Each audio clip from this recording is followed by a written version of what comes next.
I'm okay. I'm fine. Kincana. Kincana. Teng neng neng neng neng. Ku menahan rasa sakit. Rasa sakit. Few moments later.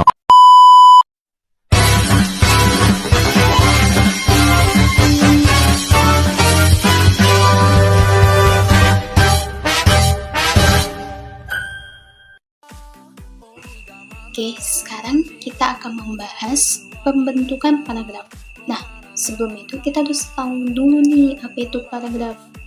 Paragraf adalah sekumpulan kalimat yang saling berhubungan dan hanya membahas satu ide pokok saja atau satu ide gagasan utama. Jadi, paragraf itu kumpulan dari beberapa kalimat. Bisa pokoknya lebih dari 2 kalimat atau lebih dari 1 kalimat. Terus kalimatnya itu saling berhubungan, saling nyambung gitu. Dan dia hanya membahas satu ide pokok saja atau satu ide gagasan utama.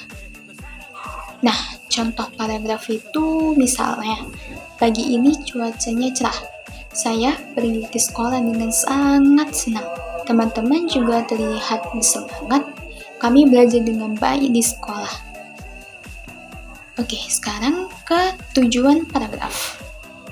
Tujuan paragraf itu membedakan gagasan yang berbeda, menjadikan tulisan enak dibaca sehingga para pembaca itu mudah memahaminya, dan membuat tulisan agar terlihat rapi dan juga teratur.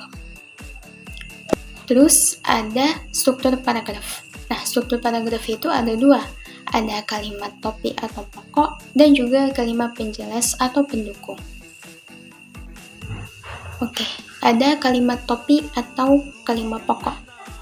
Nah, kalimat yang berada dalam sebuah paragraf yang dia berisi gagasan pokok atau ide inti.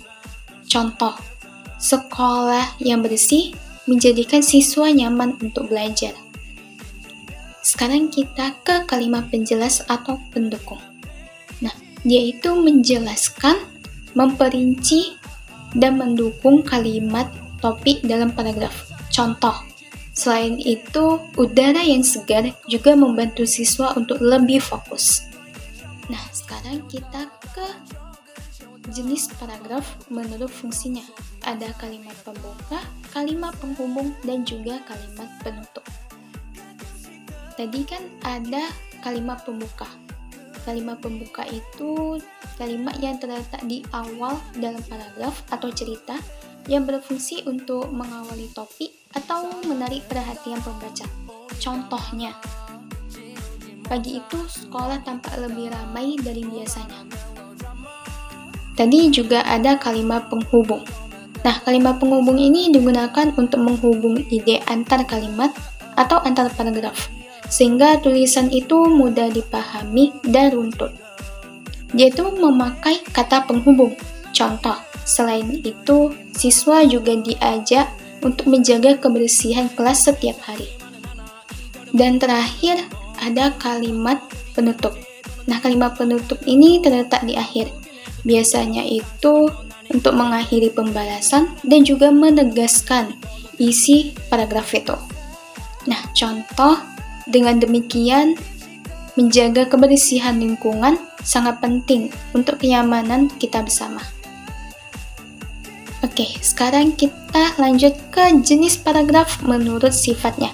Ada paragraf persuasif, paragraf naratif, paragraf eksposisi, paragraf deskriptif, dan paragraf argumentasi.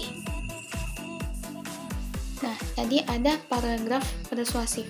Paragraf persuasif ini bertujuan untuk membujuk, mengajak para pembaca sehingga pembaca ini dia mengikuti penulis, dia mempercayai apa yang dikatakan penulis.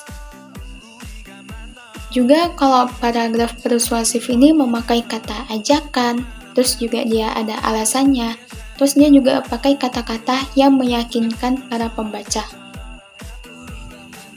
Yang kedua itu ada paragraf naratif. Nah, paragraf naratif ini menceritakan suatu peristiwa atau kejadian secara berurutan dari awal tengah, sampai akhir. Itu dia biasanya ada tokohnya, ada waktunya, tempat, terus ada rangkaian kejadiannya. Jadi seolah-olah pembaca itu menyaksikan cerita tersebut. Terus ada paragraf eksposisi. Paragraf ini menceritakan, memaparkan, atau menjelaskan informasi secara jelas dan apa adanya.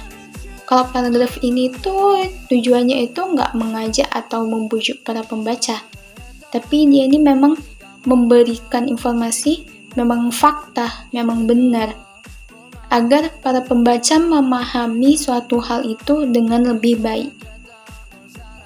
Terus juga ada paragraf argumentasi. Paragraf ini berisi pendapat atau gagasan penulis yang dia itu ada bukti yang nyata untuk meyakinkan para pembaca bahwa informasi itu benar. Terus yang terakhir ada paragraf deskriptif. Nah, paragraf ini menggambarkan suatu objek, tempat, suasana, itu secara terperinci. Sehingga para pembaca ini seolah-olah dapat melihat, dapat merasakan, atau membayangkan sesuatu yang sedang dideskripsikan. Biasanya itu dia menggunakan kata sifat atau panca indera.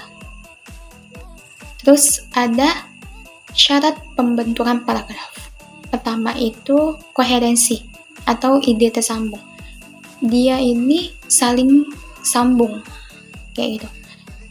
Terus ada kepaduan, kalimatnya itu saling terikat secara bahasa.